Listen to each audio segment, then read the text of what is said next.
आप देख रहे हैं मिड कैप मंत्रा और मार्केट सुबह से ही एक दायरे में कारोबार करते हुए थोड़े से दबाव में, थोड़ी सी प्रॉफिट टेकिंग। मार्केट की ब्रेथ भी इसलिए नेगेटिव ही दिखाई देखी, लेकिन अब निफ्टी बैंक के सपोर्ट के बाद थोड़ी सी रिकवरी हम जो फ्रंट लाइन इंडाइसेस है उनमें आते हुए देख रहे हैं। निफ्टी बैंक निफ्टी लेकर आते हैं आपकी स्क्रीन पर। निफ्टी अब हरे निशान में आ चुका है। ये पूरा क्रेडिट निफ्टी बैंक हो जाता है। 22,400 के वापस ऊपर आकर कारोबार कर रहा है निफ्टी। और बैंक निफ्टी देखिए, ये जो रिकवरी का कंट्रीब्यूशन है ये बैंक निफ्टी की तरफ से ही है।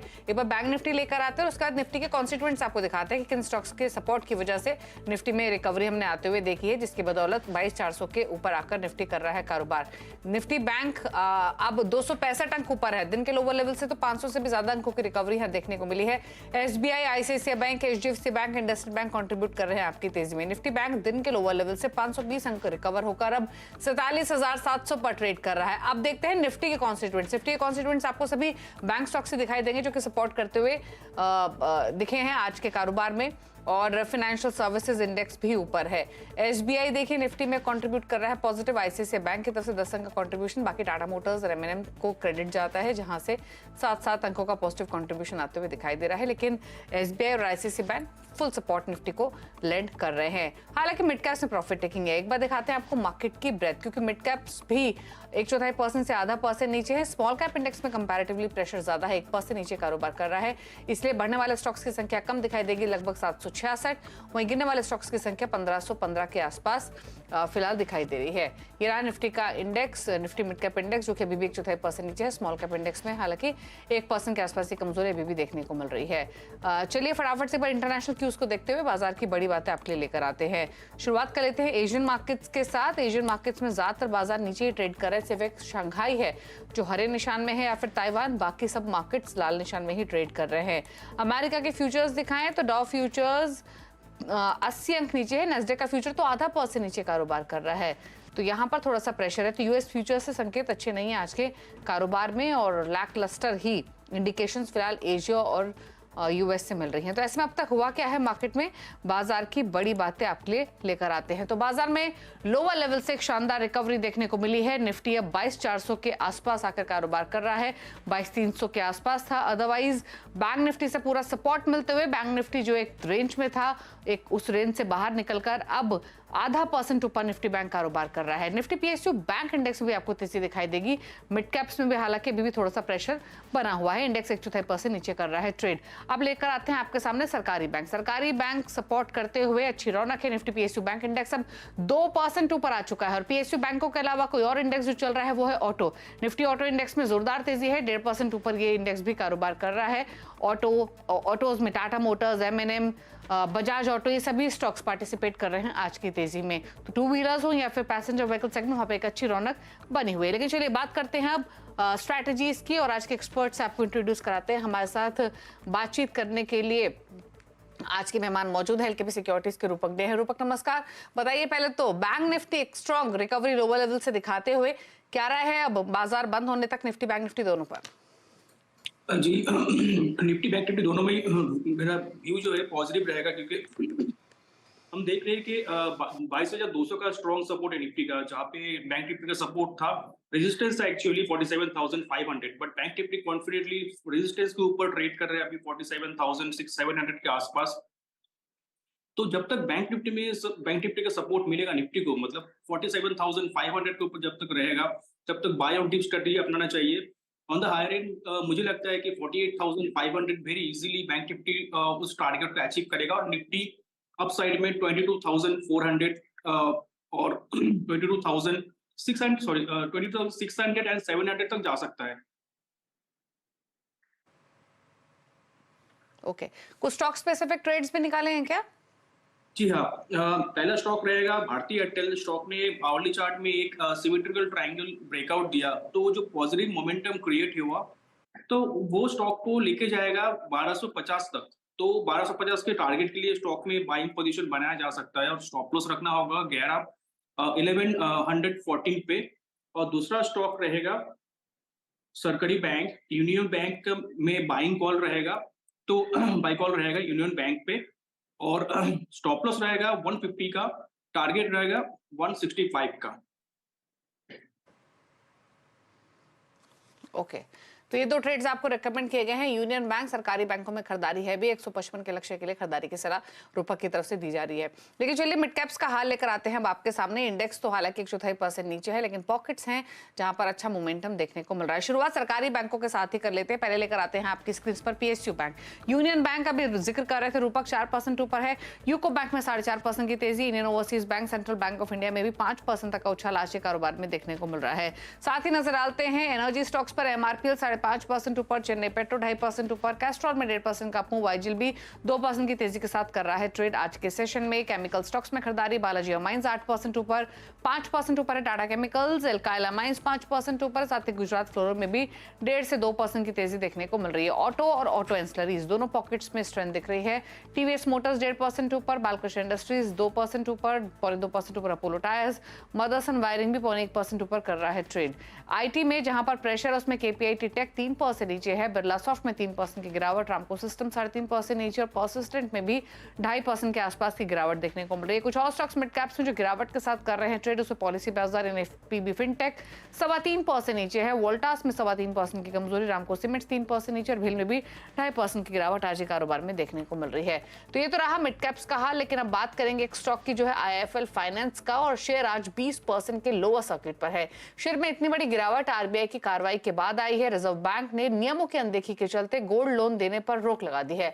आरबीआई के इस फैसले से कंपनी के कारोबार पर क्या असर होगा ये बताने के लिए सुमित हमारे साथ मौजूद हैं। सुमित, बताइए क्या खबर आई है, क्या मायने रखती है ये खबर आईआईएफएल के लिए? तो आईआईएफएल फाइनेंस में आज एक बड़ा रिएक्शन आता हुआ दिखाई पड़ा है और वजह भी साफ है, जबकि आरबीआई की तरफ से कंपनी के लिए अहम कदम उठाए गए हैं, जहां पर तुरंत प्रभाव से गोल्ड लोन को देने के ऊपर रोक लगा दी गई है। दरअसल जब तक पूरी तरह से रेगुलेटर इसका एक ऑडिट नहीं कर लेगा तब तक के लिए तो एटलीस्ट ये रोक लगाई गई है, और साथ ही साथ गोल्ड लोन की नियमों की कई सारी अनदेखियां पाई गई हैं, जिसके वजह से रेगुलेटर की तरफ से ये इश्यूज या ये स्टेप्स उठाए गए हैं। क्या इरेगुलरिटीज़ है, जहां पर सोने की शुद्धता और वजन की जांच को लेकर कुछ गड़बड़ियां पाई गई हैं, साथ ही साथ लोन टू वैल्यू का जो रेशियो है उसको लेकर भी उल्लंघन है, कैश में जो लोन के डिसबर्समेंट है और कलेक्शंस है उनकी लिमिट्स का भी एक उल्लंघन किया गया है, और साथ ही साथ चार्जेस को लेकर भी ट्रांसपेरेंसीज नहीं मिली हैं। ऐसे कई सारी चीज़ें पाई गई हैं जिसका एक इम्पैक्ट यहाँ पर देखने को मिल रहा है आरबीआई की तरफ से। कितना इम्पैक्ट, जहां पर ग्राहक करीब 19 लाख के आसपास से ग्राहक हैं, गोल्ड लोन का एयूएम 24,700 करोड़ रुपए के आसपास है, कुल एयूएम का रफली 1/4 से ज़्यादा हिस्सा यानी 32% के आसपास का हिस्सा जो है वो गोल्ड लोन एयूएम की तरफ से आता हुआ दिखाई पड़ता है। हालांकि ये भी बात साफ की गई है कि पुराने गोल्ड लोन के ऊपर से कोई भी असर नहीं होगा, और साथ ही साथ गोल्ड लोन के अलावा जो कंपनी के बाकी लोन्स हैं वो इसी तरह कंटिन्यू करते हुए दिखाई पड़ेंगे, वहां पर कोई भी इश्यूज नहीं है। आईआईएफएल फाइनेंस कौन कौन से और गोल्ड लोन्स देता है और लोन देता है, उसमें गोल्ड लोन है, होम लोन है, लोन अगेंस्ट प्रॉपर्टीज हैं, डिजिटल लोन है, construction and real estate loan है। कुछ अलग अलग तरह के लोन्स हैं जो कि कंपनी देती है। इसमें 33% के आसपास का हिस्सा जो है गोल्ड लोन से आता है। इसके अलावा कंपनी की तरफ से भी कुछ बयान आया, उनका कहना है कि ऑपरेशनल इश्यूज और गवर्नेंस का इशू यहाँ पर नहीं है, और जो भी इश्यूज पाए गए हैं आरबीआई की तरफ से उनको पूरी तरह से दूर करने की, दुरुस्त करने की कोशिश जो है वो कंपनी की तरफ से जारी है। तो ये तमाम अपडेट्स जो कि आरबीआई की तरफ से आए हैं और उनका एक बड़ा इम्पैक्ट आईआईएफएल के ऊपर होता हुआ हमने देखा है। शुक्रिया सुमित डिटेल्स बताने के लिए। तो आईआईएफएल फाइनेंस तो सर्किट पर ही, लोअर सर्किट पर ही ट्रेड करते हुए 200 रुपए की 119 रुपए की माफ कीजिए कमजोरी के साथ कारोबार कर रहा है। लेकिन चलिए आगे बढ़ेंगे और एक और खबर आपके लिए लेकर आते हैं, वो है वोडाफोन आइडिया से जुड़ी हुई। वोडाफोन आइडिया ने 4 सर्किल में 5G सेवाओं के मिनिमम रोल आउट टारगेट को पूरा किया है। सूत्रों के मुताबिक कंपनी ने ट्रांसफर विभाग को अगले 2 महीने में 4 से 6 सर्किल में मिनिमम रोल आउट करने का भरोसा दिया है। और क्या डिटेल्स इस खबर से जुड़ी हुई पूरा बताने के लिए असीम मनचंदा हमारे साथ मौजूद है। असीम, बताइए। दीपाली, देखिए, अगर फिलहाल सरकार कोई भी स्पेक्ट्रम की नीलामी करती है तो उसके साथ एक शर्त रखती है कि आप इस स्पेक्ट्रम की होर्डिंग नहीं करेंगे, इस स्पेक्ट्रम के साथ आप इसका यूटिलाइजेशन करेंगे और आपको 1 साल के अंदर अंदर रोल आउट करना है।